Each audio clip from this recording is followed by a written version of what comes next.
Hello, hello, hello, hello. I'm Liz.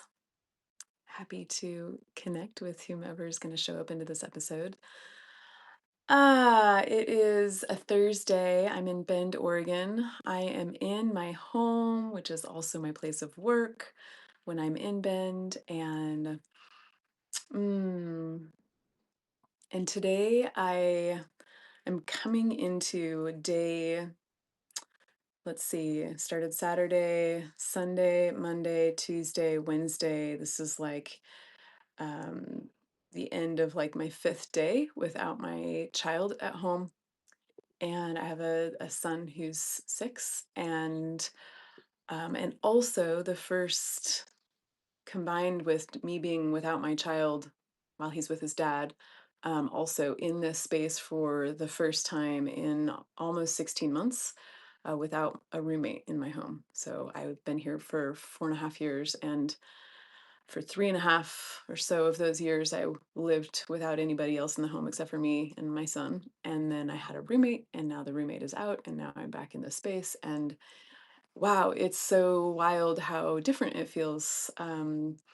Reclaiming all of the little nooks and crannies of the spaces, both physical, and obviously energetic, in an environment. So it's been really, really meaningful and powerful and feels really good. So that's where I'm at today. I am trying to power out some final tasks before I get my kiddo back. Sorry, I'm going to make this so that you can see me better. Uh, I'm just feeling good. I'm also feeling really hungry. I haven't eaten today, and it's 11 o'clock. I've been up for 5 hours. I've had little snacks, and I've had coffee, which has fat in it. So I'm fine, but I feel aware of my belly, excited to eat the meal that I just cooked right before this started. So, presencing all of the realness of where I'm at in my body, in my mind. I feel excited about some upcoming things and just the way that I'm feeling today. Yeah, I've been in some really good human connection experiences in my community, and also some really deep self connection experiences, which is what I wanted to talk about today. This idea that I've been naming more recently, self contact. And self contact to me means high quality time with self. And examples. Woo, I just got shivers. Examples would be self reflection that becomes deeply curious about why we feel the way we do without the subtle and sneaky and clever ways that our mind will often be tasked with, that outsources the responsibility for our experience to people or the world around us. I'm going to say that again. So often in the way that we practice self inquiry, and in the way that's very culturally normalized in the Western world, is still subtly outsourcing responsibility to beyond one's locus of control. Truly, the only space that we have control over is self. If we want to feel different, what is the most effective way to change how we feel? Here.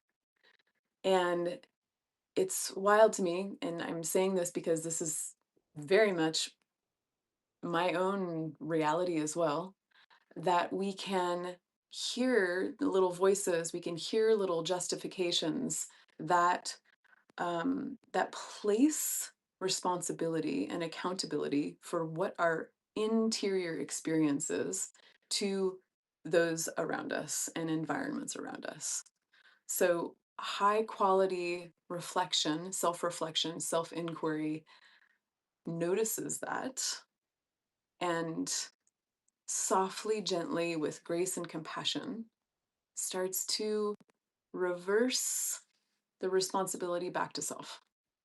That inversion of responsibility and accountability is um, it can be very subtle and hard to notice, and we can feel very righteous and very like, yeah, but yeah, but that, yeah, but all of these things outside of ourselves. And in the core of any of that type of self experience, we become helpless.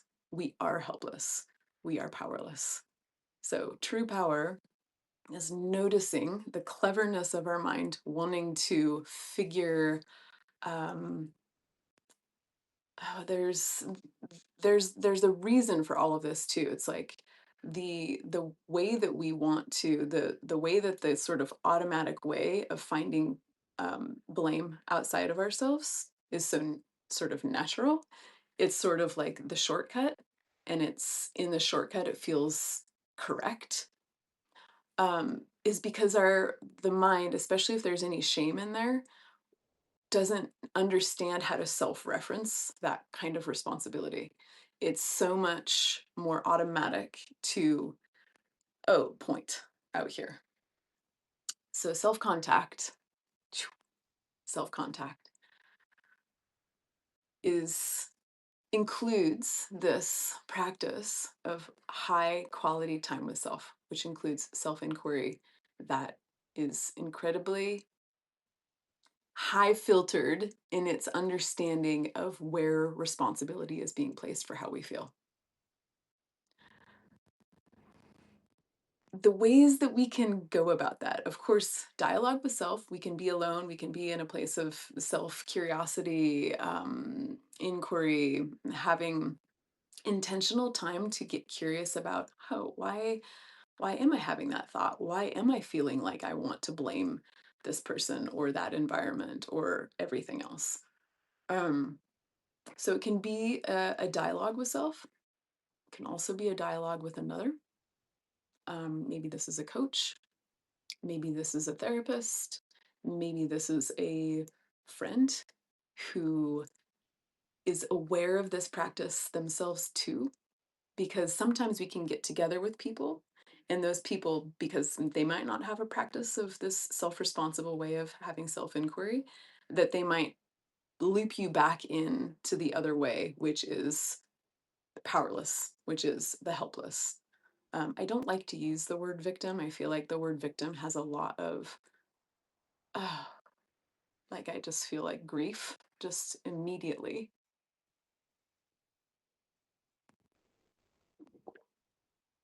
Did you hear my stomach? Yeah, there's a lot of shame with the word victim or victim mindset. So I think it's so important that we remember to be compassionate and have grace with ourselves and with each other with these tender experiences, because they are so tender. And one of the lines that I've been saying a lot in my writing, and that just continues to be alive in a lot of the different themes that I think about and share and talk about, is that we can't shame ourselves into authenticity. And so when we don't have the compassion and the tenderness and the gentleness and the grace in our own process, there becomes this like layering of what is the thing that is that we're trying to integrate, which for much of humanity is textured with shame. So as we're being gentle with ourselves in this process, and like being thoughtful about, again, why I prefer not to use the word victim. I think energetically, culturally, there's just a lot of negativity and judgment associated with it. So I like instead to think of like, mm, how can we uh, talk about these things in the way that helps us stay receptive and open and soft. It's so important. Yeah. So being soft. And so having, if we are with another person, a friend, um, we want to choose friends to have these kinds of connections and conversations with who can support us in the vulnerable dynamic, who can support us in this, maybe if this is new, a new way of self contact, a new way of self connection, a new way that creates authentic self relationship. Okay. So dialogue with self, with others. I love getting into the body through embodiment practice, through some kind of a somatic practice. And when I say this, I don't mean noticing a sensation in the body and then having like a gestalt conversation with it. That's that and I'll go into that. So that's also another way to have cool dialogue, is like, ooh, we can feel I have this tension in my chest. Ooh, okay, let's put that tension out here on a pillow and let's have conversation with what this tension is wanting us to know. What does it want us to understand? What is its truth? How do we get to know it better? We connect with it. We dialogue with it. So this is awesome. Also, it's another way of being in dialogue.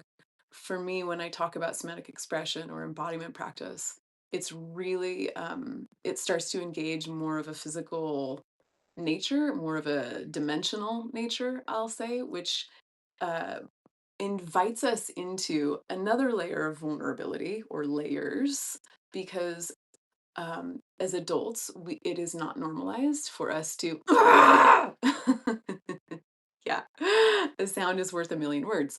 It's not normalized for us to shake.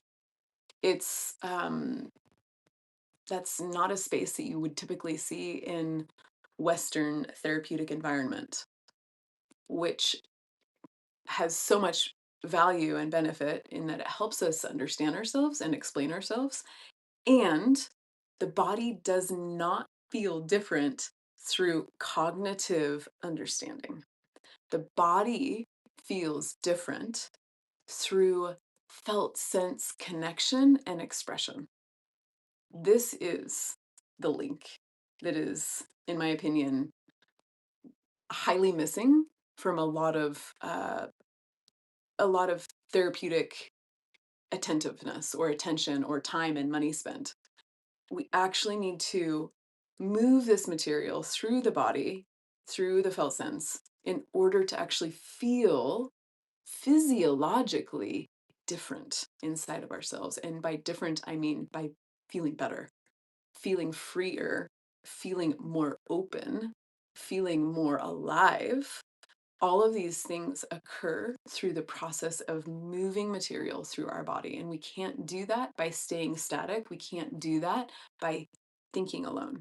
We actually, and that's one of the reasons that psychedelics are so powerful, is that we can overthink, overthink, overthink, and yet our body still feels the same. We can think, think, think, but our body still feels the same. We can dialogue, dialogue, dialogue. Our body still feels the same.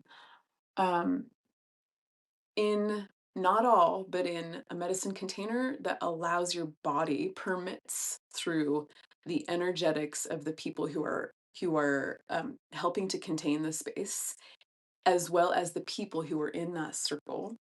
It can help us actually move this material, emotional, energetic expression. So crying, screaming, yelling, pounding fists on the floor, tightening the muscles, and then releasing.